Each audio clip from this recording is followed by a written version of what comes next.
Hi guys, welcome back to the Shackles of Debt, where I talk about money tips, debt freedom and financial literacy. Today's video is slightly on the different end of the spectrum, but not too different from the money stuff I usually talk about. Because today I want to talk about the things that I have found difficult about moving to New Zealand alone. And the reason why the camera is at such a weird angle is because it's getting dark and I can't be bothered to get my ring light out, and I'm trying to get as much natural light as possible. But yeah, so if this video gets dark, that's the reason why. Anyway, so I've written all of these down on a list. So just for a bit of context, I moved to New Zealand exactly 4 weeks ago. It has been a massive adjustment, not gonna lie. I faced some challenges and I found some things quite difficult to adjust to. Some of it is because of just the circumstances, you know, moving abroad in a pandemic has a lot of challenges by itself, but I think some of it has been caused by me. So this video isn't to bash New Zealand or anything. I absolutely love the country, love being here. It's been absolutely amazing so far, but there are some things I have found quite difficult to adjust to, and I think that's mainly because I've traveled alone in a global pandemic. And I've written all of these down, so I'm going to be looking down quite a bit at my phone. So let's get to it. The first thing that I found really difficult about being in New Zealand is getting onto a budget. Now, at the Shackles of Debt, I'm always talking about how you need a budget, you need a plan, you need to know where your money's going, you need to know where your money's coming from. But for the last, 6 weeks or so, I just haven't been following my own advice, essentially. Before I left England, I was on it. I was on a budget. I was tracking my spending. I had saved up a lot of money in order to make the move. But as soon as I landed, that just all went out the window. I stopped saving, I stopped investing, and I've just been spending, because when I'm filming this, I haven't had my first paycheck yet. I haven't been paid yet from work. So all I've been doing is spending all of my savings, but I haven't been tracking my spending. I haven't necessarily planned what I'm gonna spend my money on. So my finances are a bit of a hot mess right now, and it makes me feel so anxious, and I know I need to do it, and I know I need to get on it. But like, just the thought of just sitting down and doing it, I'm just like, it's sucking the life out of me a little bit. And I know I need to do it. I know I need to get in a budget. I get paid next week, so I know I need to get organized. And I think one of the main reasons why I've been procrastinating on doing this budget is because I'm still trying to get used to the currency. In New Zealand, it's dollars, and I'm used to pounds. And the value of something in pounds and dollars is completely different. And the prices are slightly higher, like the currency is slightly higher. It's hard to describe. But I've been finding that so difficult to adjust to. Like, I'd be walking in a supermarket and in my head, I'm just trying to calculate, what is this in pounds? What is this in pounds? And I'm still in the pound mindset. And another thing that I find quite difficult to adjust to with New Zealand is that everything is done weekly or bi-weekly, every 2 weeks. Is it bi-weekly? I hope it is. So for example, in the UK, I was paid once a month at the end of the month. All of my bills were monthly. But over here, like rent, for example, is advertised weekly, and I get paid every 2 weeks. And so for me, getting my head around going from a monthly to a weekly mindset has actually been harder than I thought it would be. And I think it's then therefore just like seeping into my reluctance and my procrastination to actually get on with like doing my budget. So yeah, I know I need to do it. I'm gonna block out some time at the end of the week and just force myself to get on my budget, because like I said, I've been burning through my savings, and if I'm not careful, I'm gonna burn through everything, which is not what we're all about on this channel. We're all about saving, we're about keeping as much of your money as possible and having a plan for your money. So I'm gonna do it. The second thing that I found really difficult about moving to New Zealand was getting out of quarantine straight into lockdown. So when I first arrived here, I went straight into a managed isolation facility because, like other countries across the world, New Zealand want to keep the pandemic under control. They want to keep COVID out. So all new arrivals go and stay in a managed isolation facility for 2 weeks before being released. So I did my 2 weeks of quarantine, but one day, one day before I was supposed to leave quarantine, it was announced that the entire country was going to go into a level 4 lockdown. And level 4 lockdown is the hardest lockdown you can get, which is basically everything is closed, everything is shut. I found quarantine to be all right. It wasn't too bad. But I was so excited. I was looking forward to getting out, going to the beach, going to see everything. And I've been told that New Zealand is a beautiful country, and I was looking forward to just exploring, spending the next few weeks just exploring, looking around, not having to wear masks. Like, I was so excited. Like, I cannot tell you how excited I was for this. And then the day before I'm supposed to exit quarantine, the whole country goes into lockdown. Not gonna lie, that was hard. And that is still one of the things I'm finding very difficult. Yeah, so I had to move into my flat alone. This is the place I'm currently in right now. I've got a new apartment. So I had to move into my flat alone in quarantine. All of the shops are closed. So I haven't had the opportunity to meet people, to do anything, to even see anyone, apart from the people at work, obviously. And in a way, that's actually kind of been bad for my mental health, because I went from being alone in a hotel room to being alone in a flat, only going out to the grocery store.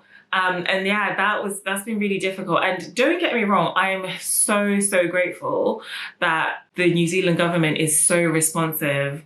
And it's one of the reasons why I chose to move to New Zealand, because I really liked how responsive they were to the whole pandemic and how seriously they took it. But actually living through the isolation of quarantine and then the isolation of living alone in a level 4 lockdown, it's been hard. And like I said, it's definitely affected my mental health. I have felt so lonely at times. Like, I never knew that loneliness like that existed. Like, you know, when you're just like alone with your own thoughts and you just don't know what to do with them. Like, it's incredible. And just the feeling of isolation, like, I just felt like, you know, I'm so far away from home. Literally, I am on the other side of the world. And also just feeling that disappointment of like not being able to see the sights and do what I was like dreaming of doing when I was in quarantine. It's been really difficult, and I don't know if I can really put into words just how isolated I have felt. And speaking of like isolation and like loneliness, it's meant that I've really had to work hard on reaching out to people, like calling all of my family, all of my friends back home once, twice a day, you know, calling anyone that I know and calling a lot of people that are in my contacts list. And a beautiful thing that has come out of it is that I've actually reconnected with some friends who I hadn't spoken to in a very long time, and some family members who I hadn't spoken to in a very long time, and I'm building those connections. So in a way, that's kind of a silver lining. But yeah, the loneliness and the isolation, it's been real, guys. Like, I'm not gonna lie, it's been real. It's been really, yeah, it's been hard. Another thing that I struggled with, or that I found really difficult about being in New Zealand, was people's expectations back home. And what I mean by that was that my family and my friends, they were all so happy and they're all so excited for me. And they're so supportive. And my workplace, like, everyone has been absolutely amazing. And they're like, you know, go ahead, you go, you do it. We love you. We're excited to see your journey. And that expectation made me feel that I had to succeed. It made me feel like in everything I do whilst I'm here, and that I can't fail. So in those times when I was feeling really lonely and isolated and quite vulnerable, I felt like I was letting my friends and family and everyone that had supported me and everyone that was egging me on down, because they have this expectation that I will do really well. I'm going to be amazing at all of this. So one thing I've had to do is let go of people's expectations and just enjoy this journey for what it is. I know that I've got a lot of support and I've got a lot of love, and I just need to take that with me and not worry too much about being quote unquote a failure. The next thing that I found difficult about being in New Zealand on my own is the fact that I'm living alone for the first time ever in my life. Because when I went to university, I had flatmates and all of my bills were divided in and amongst me and my housemates and my flatmates.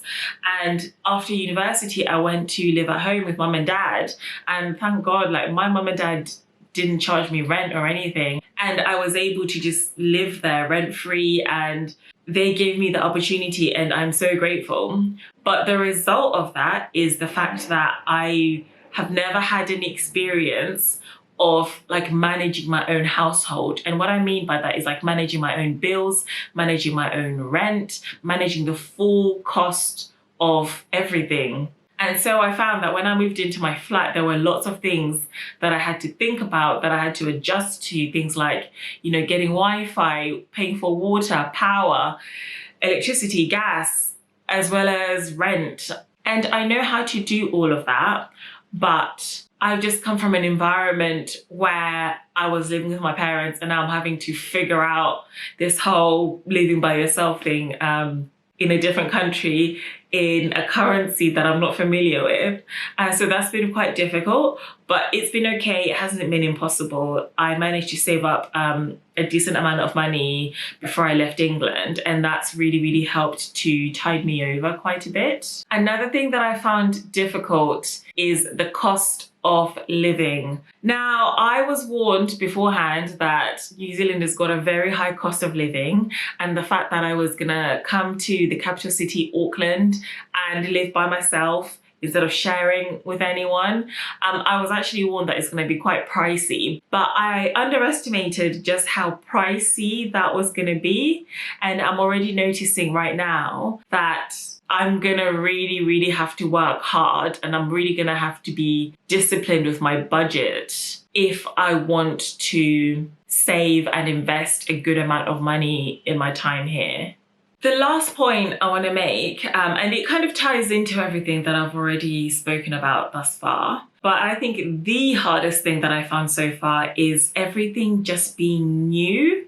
So I'm having to get used to a new accent. I'm having to learn a new city. I have a new job, which I started about a week ago, and it's fantastic so far, thank God. But everything is new and I'm just having to learn. And the other day, it just got to a point where I was just so sick of everything being new, and I just wanted everything to be familiar, and I just wanted to be able to know what I'm doing, know where I'm going, not have to use Google Maps everywhere I go, not have to ask directions or ask for help. And yeah, so that's been really hard, like not knowing what I'm doing, not knowing where I am, and just having to learn. And I just want things to be familiar. I just want to know. I just want to know what I'm doing. So that's been really, really difficult. And it's just left me craving for like my comfort zone back home. But that's not to say that I want to go back home yet, because I've got plans for my time here, and I know that there's lots of stuff I want to do whilst I'm here, but at the same time, just everything being new can be quite overwhelming. And I think it's something that only people who have moved abroad can understand. Like, you know, that feeling of you just want everything to be familiar again. The last thing I want to add is that a lot of these things I expected. So I expected to feel lonely. I expected for everything to be new. It's nothing that's happened so far is necessarily out of the ordinary or is out of the things that I was expecting anyway. But expecting something versus going through something are two completely different things. And I know that with time, I'm going to get to know the area. I'm going to get to know my workplace. I'm going to meet people. I'm going to make friends. And I'm going to get to travel once everything opens up again. So I know it's going to get better. Like I'm very aware of that point. But it's just like for the last sort of month or so, these are just some of the challenges that I've personally gone through. And if any of you out there have ever moved to a new place, a new city, new town, new country, did you feel the same way? What are some of the challenges that you went through as well? Like, let me know in the comments down below. And also if you have any tips for how I can cope and any tips for how I can make life a little bit easier for myself, just let me know down in the comment section below. And don't forget to like, share, comment, and subscribe. Links to everything, my blog, podcast, everything is all in the description box below. Thank you, and I will see you in my next video.